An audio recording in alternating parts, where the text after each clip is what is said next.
بسم اللہ الرحمن الرحیم۔ جب سیدنا عمر رضی اللہ تعالیٰ عنہ پر حملہ کیا گیا تو ان کے لیے دودھ لایا گیا۔ جیسے ہی آپ نے دودھ پیا تو وہ آپ کی پسلیوں کے زخم سے بہہ نکلا۔ طبیب نے ان سے کہا، اے امیر المومنین، وصیت فرما دیں، آپ زیادہ دیر زندہ نہیں رہ سکتے۔ تو انہوں نے اپنے بیٹے عبداللہ کو بلایا اور کہا کہ حذیفہ ابن یمان کو میرے پاس بلاؤ۔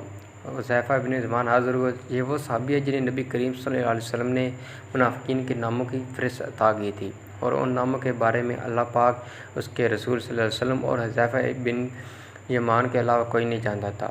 حضرت عمر نے پوچھا جب خون ان کی پسلیوں سے بہہ رہا تھا کہ اے حذیفہ بن یمان، میں آپ کو اللہ کی قسم دے کر کہتا ہوں، کیا اللہ کے رسول صلی اللہ علیہ وسلم نے میرا نام منافقین کے ناموں میں لیا یا نہیں؟ یہ سن کر حذیفہ بن یمان کی آنکھوں سے آنسو جاری ہو گئے اور فرمایا، یہ میرے پاس رسول اللہ صلی اللہ علیہ وسلم کا راز ہے جو میں کسی کو نہیں بتا سکتا۔ آپ نے پھر پوچھا، خدا کے لیے مجھے اتنا بتا دیں، اللہ کے رسول صلی اللہ علیہ وسلم نے میرا نام شامل کیا ہے یا نہیں؟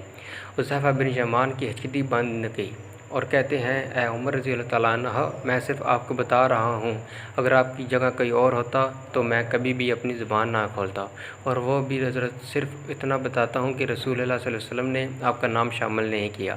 حضرت عمر نے اپنے بیٹے عبداللہ سے کہا کہ دنیا میں میرے لیے ایک چیز باقی رہ گئی ہے۔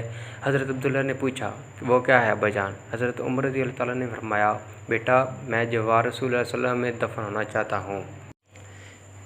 لہٰذا ام المومنین حضرت عائشہ رضی اللہ تعالیٰ عنہ کے پاس جائیں، ان سے یہ مت کہنا کہ امیر المومنین عمر، بلکہ کہنا کہ آپ عمر کو اپنے ساتھی کے قدموں میں دفن ہونے کی اجازت دیتی ہیں، کیونکہ آپ اس گھر کی مالکن ہیں۔ تو ام المومنین نے جواب دیا کہ یہ جگہ تو میں نے اپنے لیے تیار کی تھی، لیکن آج میں اس سے عمر کے لیے ترک کرتی ہوں۔ عبداللہ بن عمر شاد و فرحاں واپس آئے اور عرض کی، اجازت مل گئی ہے۔ عبداللہ بن عمر نے دیکھا کہ حضرت عمر کا رخسار مٹی پر پڑا ہے، تو انہوں نے آپ کا چہرہ اٹھا کر اپنی گود میں لے لیا۔ حضرت عمر نے اپنے بیٹے کی طرف دیکھا اور فرمایا کہ کیوں تم میرا چہرہ مٹی سے بچانا چاہتے ہو؟ عبداللہ بن عمر نے کہا، ابا جان، لیکن حضرت عمر نے بات کاٹتے ہوئے فرمایا کہ اپنے باپ کا چہرہ مٹی سے لگنے دو، بربادی ہے عمر کے لیے اگر کل اللہ پاک نے اسے نہ بخشا۔ حضرت عمر اپنے بیٹے کو یہ وصیت فرما کر موت کی آغوش میں چلے گئے، اے میرے بیٹے، میری میت مسجد نبوی میں لے جانا اور میرے جنازہ پڑھنا، اور حذیفہ بن یمان پر نظر رکھنا، اگر وہ میرے جنازے میں شرکت کریں تو میرا میت روضہ رسول اللہ صلی اللہ علیہ وسلم کی طرف لے جانا، اور میرا جنازہ روضہ رسول اللہ صلی اللہ علیہ وسلم کے دروازے پر رکھ کر دوبارہ اجازت طلب کرنا، اور کہنا، اے ام المومنین، آپ کا بیٹا عمر، یہ مت کہنا کہ امیر المومنین، ہو سکتا ہے میری زندگی میں مجھ سے حیا کی وجہ سے اجازت دی گئی ہو، اگر اجازت مرمت فرما دیں تو دفن کرنا، ورنہ مجھے مسلمانوں کے قبرستان میں دفن کر دینا۔ عبداللہ بن عمر کی نظریں حذیفہ بن یمان پر تھی۔ وہ کہتے ہیں کہ میں نے حذیفہ بن یمان کو ابا جان کی نماز جنازہ پر دیکھ کر بہت خوش ہوا، اور ہم جنازہ لے کر روضہ رسول صلی اللہ علیہ وسلم کی طرف چلے گئے۔